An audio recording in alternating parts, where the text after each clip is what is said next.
My name is Mingo. I am the pastor here amongst several of them. How good was worship this morning? Anybody? There's something really great about just the anticipation of hearing God's word, and we get to celebrate and do that together. It gets me going on the right foot, so thank you, worship, band, and community. If you're sitting in your seat and you're wondering, man, I would love to help and be a part of that, you can talk to us. You can actually indicate that on this card. Hey, I'd love to be a part of that, and we would love to get you connected. So, all those commercials aside, best year ever. I want you to pull out in your program, there is a place to take notes, or if you actually did download the Eastlake Network app, you can actually take notes digitally right there. I'm going to jump right in. There is something about the new year, and I had actually thought about this last week, but I didn't preach on it last week because we went straight in and we talked about the idea of worry versus faith, as worry and faith being the kind of definitive differences between the kind of year you might be able to have if you give yourself over to worry, what that will lend and lead to, versus asking God to increase your faith and what that would do for your year. But we're going to go over a few major life topics for the next couple of weeks as we dive into how to have the best year ever. We're going to actually take the entirety of the month of January to do that with a little bleed into February. But I wanted to I'll give you a little insight onto that first line in your guys' program. It actually says this: when we run too hard and too fast for too long, we end up experiencing a few things. I'll give you a story just to give that some context. When we first had Bravery, who is going to be turning 7 in February, I went through like a life crisis. If it's fair to say. I've always operated as a young adult pastor, working alongside of tons of young people, and then all of a sudden I realized that I was thrust into fatherhood, and for some reason that reality made me want to prove that I had a ton of life still in me, that I wasn't going to turn into dad bod mode, although clearly that hasn't really worked in my advantage, that I had something to live and prove still, despite now being the father of a young little boy. We ended up naming him Bravery, so you could tell we were really going for it. But the way that I proved that I was going to now be some superstar father was not by signing up to run a marathon or to commit to going to the gym. I decided that I was going to try out for a TV show, and I was going to run the ultimate challenge. You guys remember that show, Wipeout? You remember the show Wipeout?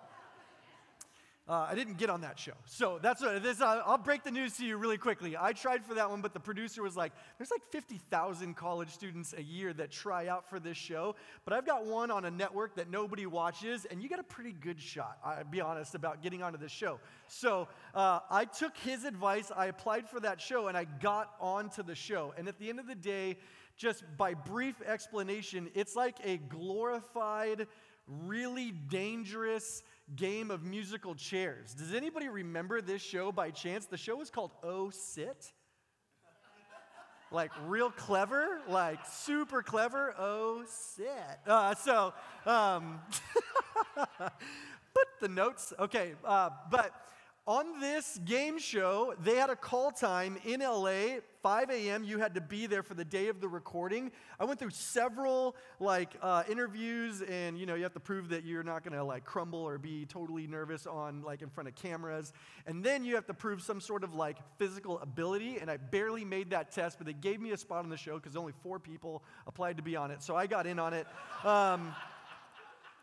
I was running against 12, what I discovered were collegiate athletes in this show. So I got to the place super early in the morning. They allowed you to bring a friend, so I brought my friend Louie. He's covered from head to toes in tattoos, and his dad and him run a lowrider shop. And I brought him for mutual encouragement, that weird kind of encouragement where they tell you how terrible you're doing, and that somehow motivates you to do better. When I showed up at the training / preparation room, I realized that all 11 other contestants were true to form athletes. They're on a football team, or they played baseball or basketball. They were, one of them was like applying for the Olympics for wrestling, and they all had shown up with a trainer, a true to form trainer. And I showed up with a friend who couldn't, like, his body was blurred out on TV when the show came out because they didn't know what his tattoos represented. So I showed up with a guy who was blurry, and they showed up with collegiate, trainers. And I remember getting ready to, run the first race. It was, 7 o'clock in the morning, and my friend said, you're going to lose. I'm your friend. I just want to speak honestly and compassionately to you. All these fit trainers, they're all dressed in Lululemon, right? They're clearly trained and sponsored. And you, my friend, you're going to lose. So I ran that race from 7 a.m. was our first race. We ran 7 races to basically record this show, slowly eliminating a person every time you played musical chairs, right? One person doesn't make it in a chair, you're kicked off. I got all the way down to the top 3 of that race, right? And you clearly can see that's a miracle by looking at me, right? And the last race we ran was at 3:30 in the morning the next day. So show up at 5 a.m., ran races, cut, let's do that again, run races, cut, let's do it again, oh, you're out of here, cut. Trainers shaking the tumbler worth of superhuman proteins that all the other athletes were drinking. My friend was like, I have peanuts in my backpack. That's as best as I can get for you. The cast had, the production team, they had enchiladas catered. He was like, you should probably eat some enchiladas because that's about as good as I've got. The bottom line is, all the way through that day, I had realized that I had started with all this energy, but by 3 o'clock in the morning, I had run myself to the bone. I had done exactly what this opening statement had qualified for, that I had run way too hard, I had run way too fast, and I ran for way too long, and there were things that happened to me because of that. I wanted to at least bring them to the surface on our conversation this morning, because if you identify with any of these things by doing just that, running too hard, too fast for too long, then this series, and I would argue this church, has a great outlet for you to be reminded of the things that matter most. So if you look at the first one, you get out of sorts emotionally. You get out of sorts emotionally when you run too hard, too fast, and too long. You're overwhelmed with stress. Your thoughts run way out of control. You're buried under a mountain of what ifs. And oftentimes, if you're like me, you're defeated before you even begin. You're defeated long before you ever begin. Much like my very encouraging friend Louis, who when we first lined up for the very first race, he goes, hey man, I just want to let you know, you're going to lose. You got to have friends not like my friend Louis, right? You got to have your mental and your spiritual and your headspace set up in a way that you're not going to disqualify yourself before you begin. And I realize January is one of those years that we all try to hit a new start. So what do we do when we get out of sorts emotionally? The other thing that reminds me of being out of sorts emotionally is my 6-year-old. He's the only human being I have direct access to 24/7 who I know can go from laughing uncontrollably to sobbing uncontrollably in 1 second. You ever been there? Oh, that's my 6-year-old on a really bad day when he's too overstretched, when he's too long overdue for a bit of rest. The second one, we get out of shape physically. This is not eating well, not sleeping well, in turn, not looking well, not making clear decisions. Typically, this is the first thing that we sacrifice when we realize we've been running and going too hard. You go for fast food instead of something that you know is going to actually pay dividends to your body. You, like James Grogan said in Chula Vista, you start thinking delusionally that a balanced diet is just one breakfast burrito held between two hands, right? That's what you resort to when you get out of shape physically. Then you get out of order spiritually. If your posture is, Jesus, take the wheel in one season, then you're like, no, Jesus, I'll have that wheel back in another, right? You start to compromise your personal devotion time, that space that you create just for you to be quiet and get a sense of what God might be saying to you in a season of high stress. Maybe you sacrifice that corporate time together with other friends who are in the same direction, trajectory of learning to grow in Jesus. Sometimes we sacrifice that time together because we're too busy, we're too chaotically stressed out, we're too called upon during our days. We get out of order spiritually. It can lead to being out of whack financially. That's the next one. You can get out of whack financially.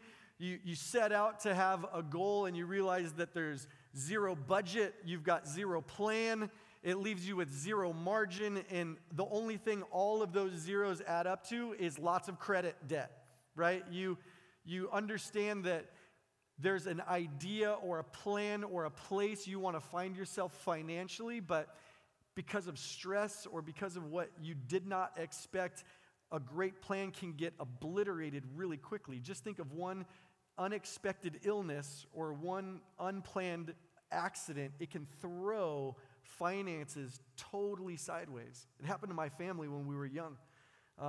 Then lastly, you can get out of touch relationally. This, in my life, looks like you start becoming very short, or you start snapping at or on loved ones. You ever heard that phrase, like, you often hurt the most the ones you love the most, right? When you're short and you're off relationally, you can snap on the ones that you love. You can find yourself not having time, not making time. If you're not married, you can, by cause of being out of touch relationally, you can start dating extremely poorly, making poor choices on who you're deciding to give a shot to. You can lose connection with friends, or if you're married, you can find yourself in a position like this where you're at home physically, but you're not there mentally. You ever find yourself there, not being present, although you're physically there? All of these things are causes because you run too hard, too fast, and too long. And for me, I find if it's not one or a few of those things that I just articulated, I can generalize it by saying that I'm overextended, that I overcompensate, and that I overreact when those are out of order in my own life. I overextend, I overcompensate, and I overreact. And when somebody comes to me, or they come at me, or they try to share with me, hey, Mingo, I think that things are a little off balance with you, oftentimes I can be defensive about my response. And it was interesting as we were preparing this week, in the book of Micah, chapter 6, this is actually a response that is like a defensive response from somebody who's trying to remind them of the most important things concerning their life. If you look at Micah chapter 6, verse 8, or chapter 6, verse 6 through 8 in the NIV, it's written up here. It says, you read this with like a very sarcastic posture. It says, with what shall I come before the Lord and bow down before the exalted God? Shall I come before him with burnt offerings, with calves a year old? Will the Lord be pleased with thousands of rams, with 10,000 rivers of olive oil? This is somebody's response. It's actually an entire group of people's response when the Lord is communicating through a prophet in the Old Testament. A prophet is just somebody who communicates on God's behalf. God is communicating to this group of people, and their response is from being overextended, overcompensating, and they give an overreaction to God's call on their life to walk according to the way he's called them to. They ask actually this in super high sarcasm. Should we offer our firstborn for our transgressions, the fruit of my body for the sin of my soul? It's an overreaction. I don't know if you've ever done that in your personal life when somebody asks you a question and you just pour like a dump truck of sarcasm on them, but you know really quickly that you're off, right? You know, if you were just to like hit pause on that situation, take one step back, you know by way of your reaction, something's not right. And whether you want to admit it or not, you know that there's room for growth.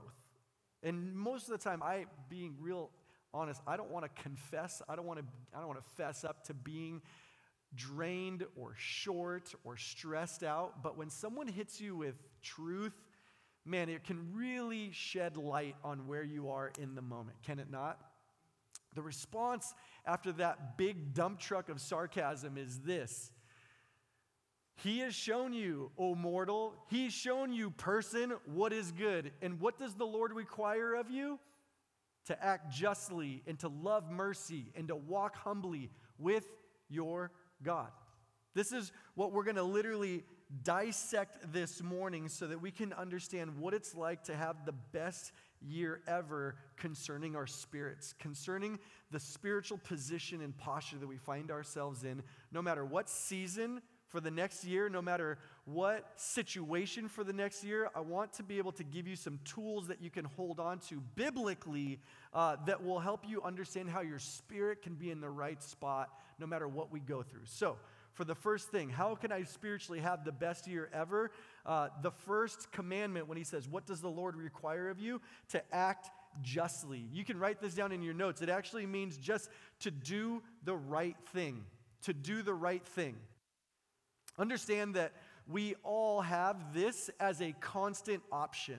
You in your life constantly face the option to do the right thing or to do the wrong thing. And you know what's really interesting is we often don't choose what's right versus what's wrong. If you're really intentional about examining your options, it's usually what's right versus what's easy. It's usually deciding between what's right and what's faster. It's deciding between what's right and what's popular, or deciding between what's right and what you would describe as like no big deal, right? Something that you minimize. But here's the reality is when we make the active decision to act justly or do the right thing, it gives you something, it pays you something that I think is critical to your Christian walk or the walk that you have with Jesus. It's a thing called character. When you choose to do right, it is a step in building your character. Now, here's truth, is we often obsess about other people's lack of character than we do investigating and examining our own quality of character ourselves. Is that right?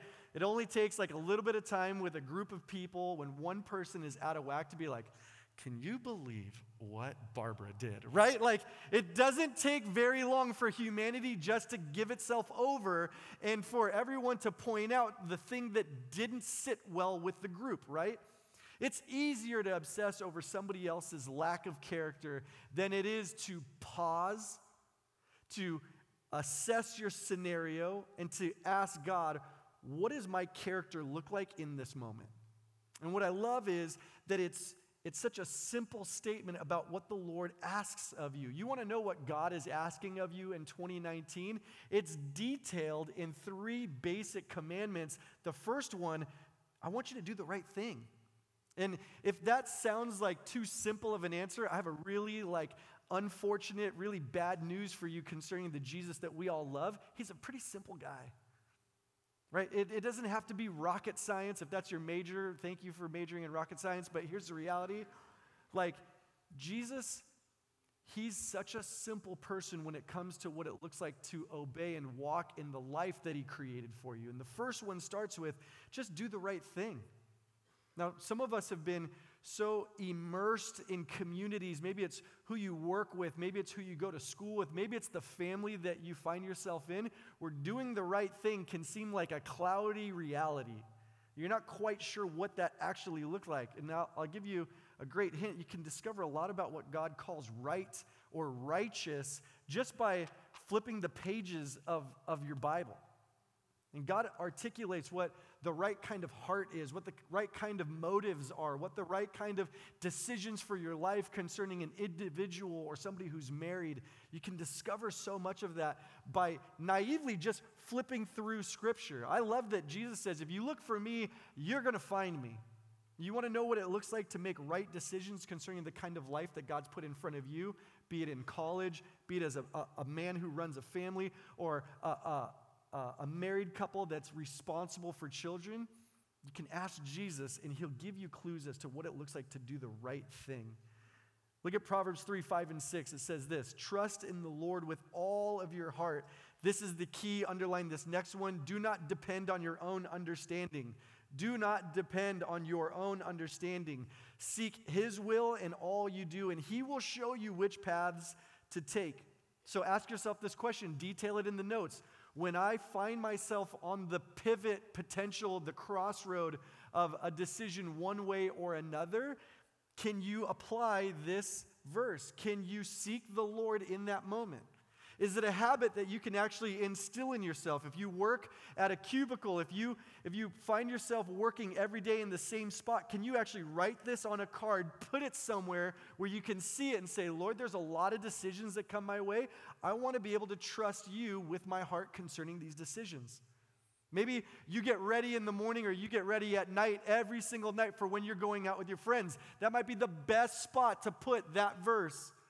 Lord, I want to trust you with my heart.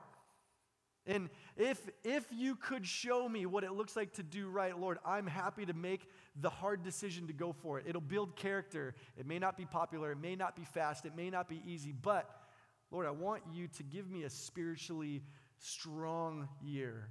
I want to sense your connectedness to me this year. This is a way that you can get there. Just by deciding to do the right thing and by applying Proverbs. Trust in the Lord. Don't depend on what makes sense to you. It may not make sense to make a decision for character over convenience, but I'll tell you this much. He's found in those situations. You find him in those decisions. Here's the next one. The Bible says, love mercy. Love mercy. You know what it translates to? It translates to show compassion. Write that down. Show compassion. And then they go hand in hand. I love that it was said, justice is the motion of how we act when we're living, and mercy is the posture of the heart that exists in that life, right? Justice is the act of what you do when you're living justly. Mercy is found at the core of that kind of lifestyle. Just to show compassion. And this is beyond church. We'll show compassion if you spend time with Torrey Pines Church over the next several months. You'll see how we show compassion as a church. We support orphanages. We spend several of our budget dollars improving the life of broken families in Tijuana. We help connect churches to their best launching potential. We help bring ministries through tough times together. We show compassion collectively as a church. Later in the year, we'll do a series called I Heart SD, which is all about how we show compassion to our community. But you want to have the best potential spiritual life going forward for 2019, you've got to realize that you are called to love mercy, to show compassion personally. And it's easy to show compassion to people that show compassion to you, to reciprocate it. But you want to really dig into the heartbeat of Jesus. It requires us to step into the idea of showing compassion to those that may not show compassion to you innately, to love somebody who doesn't reciprocate love to you, to actually step in boldly and say, I'll be the bigger person here. It's funny, being the bigger person actually means that you get lower than the scenario and the drama. You get below it and you say, I'm going to serve this moment. I'm going to serve this person. You want to align your spirit to God for 2019. You want to have the best year ever concerning your spirituality. You have to bake this into your life to love mercy and show compassion. You can write these things in the margin because the detail of what it looks like to show compassion is actually worked out in a bunch of different ways. Think about somebody who hopes the best in a scenario, or when you're having a conversation with somebody who cannot see to the other side, you can say, hey, listen, I know that you're clouded by the situation right in front of you, but I actually see something good coming out of this. I see something that you may not see on the other side of this. That's how you show compassion to somebody in a situation. That you would believe, in essence, for them on their behalf where they lack belief. Actually, where your faith would supplement their lack of faith. Where you would actually cancel out their worry with your belief. That's how you can show compassion. Another one is just the act of generosity. I love that's why our church has generosity envelopes. You want to align yourself spiritually? Be generous. It's the heart of our Maker, right? He blesses you with everything you have access to. Did you wake up this morning? Did you have clothes in your closet? Did you put something into your mouth to eat? Did you have gas in your tank to get here? That's God's generosity poured out on you. I would ask the question, is it within your means that you actually might have just a little bit above what you need to actually be a blessing, to be generous to somebody else? What does that look like? Well, are you throwing a Super Bowl party? Maybe you ought to invite somebody more than just your friends that you usually hang out with. That's a generous way to use what God has blessed you with. What about giving somebody a ride here? What about making an invitation for somebody to come and be a part of something that you know always delivers the message of hope? That's generously using what you have access to bless other people. That's how you show compassion. That's how you actively love mercy. Can you be a peacemaker? Can you help reconcile something that is not reconciled? That is, bring together something that ought to be but isn't in the moment. You realize that it's actually God's mercy modeled for us. And then he says, can you do a version of this in my name? That's how your spirit aligns with mine. If your spirit actually feels unrested, if it feels unbalanced, if it feels disconnected, I would ask myself, am I committing, am I diligently thinking about what it looks like to do the right thing when life presents itself with options? Am I, with what I've been given an abundance of, showing compassion and loving mercy? Look at this verse, Proverbs 3:27 and 28. It says, do not withhold good from those whom it's due when it is in your power to act. This is the activation part of this verse. Don't withhold good from those with whom it's due, especially when it's in your power to act. If you've got the ability to do something, do it. Don't say to your neighbor, hey, come back tomorrow and I'll give it to you, when you already have it with you. When you already have it with you. Isn't that so interesting? Don't delay grace. Don't delay generosity. Don't delay the ability to show compassion or mercy when you're holding it in your pocket today. Man, that's such a good challenge for us to live in the moment. I don't think that this was written so that we would have to get together and think and contemplate and strategize how we're going to do something extremely over generous. I think this is calling us to minute by minute generosity. What does that look like? What does it look like when you leave your dorm to be generous to somebody between your dorm door and your car door? What does it look like from your parking lot at your work to the car before you go home? Is there a moment to be generous there? I would argue even saying hi to somebody and asking them how's their day, I think Jesus takes those moments that seem insignificant to us. I think that he builds in them credit, and his Spirit does something where we think, it's really minimal, probably not going to be a big thing. He can make it a great thing. That might be the first person that has talked to somebody in a day. And they may be wondering, does anybody see me? And you saying hi insignificantly to them on the way to your car critically changes the way they think about themselves. Seems insignificant, but God says, love mercy, show compassion. Don't withhold something good from whom it's due when it's in your power to act. Be reconcilers with the Spirit. Join God in his kingdom work here, now. Here's the last one. Walk humbly with your God. Walk humbly with your God. Here's the reality. It just means stay close to Jesus, right? And there is a key word. There's two key words in there. The first one is walk. The idea of walking, the idea of journeying, it is one of the strongest and most consistent visuals that we get for what it looks like to have a relationship with Jesus. It's actually mentioned in Scripture over 800 times, the idea of walking or journeying with Jesus. I love that in its basic definition, it really gives permission for anybody to be able to do it.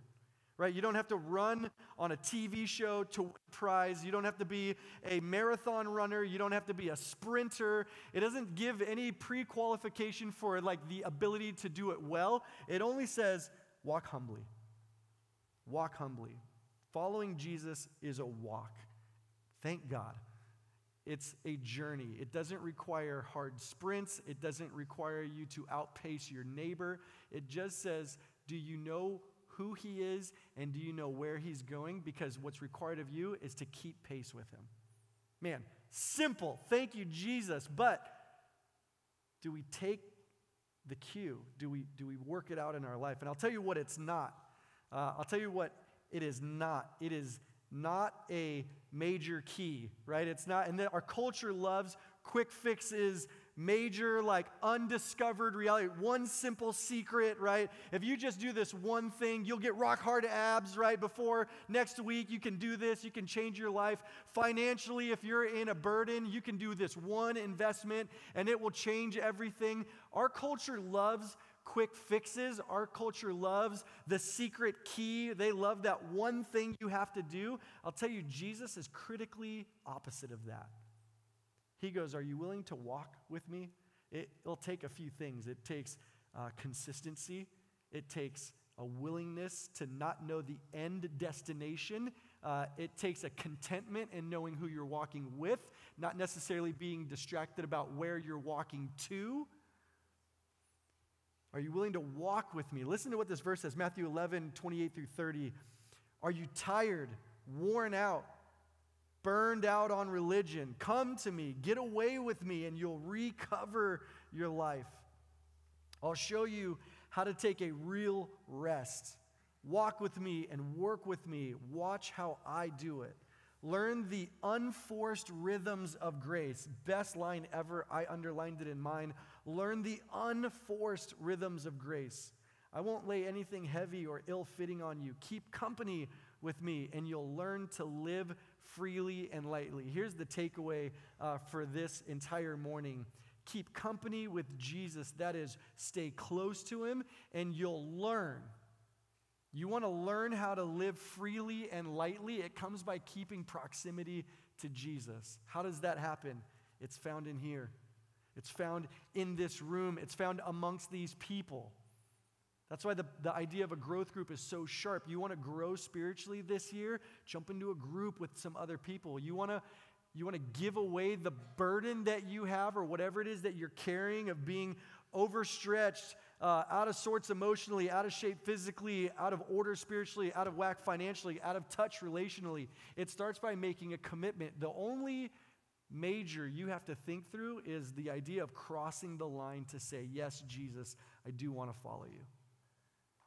It's not rocket science. It's actually insanely elementary, but I'm so thankful because it allows every single one of us to make that viable, very real decision to be close to Jesus. It's available to every person. So, as we close, I'm going to invite the band up actually because we're going to sing a good song, but on this connection card for 2019, if you're new here or even if you've been with us for several months, I'm going to encourage you to refill this out just so that we have 2019 data, but on the back of it, you can articulate, this week I will. This is a perfect commitment to a next step. Maybe it's one of these things. I'm going to choose to do right instead of do what's easy. I'm going to choose to walk with Jesus even though it's been a struggle. I'm stumbling along, but at least I'm committing to knowing I'm going to do that.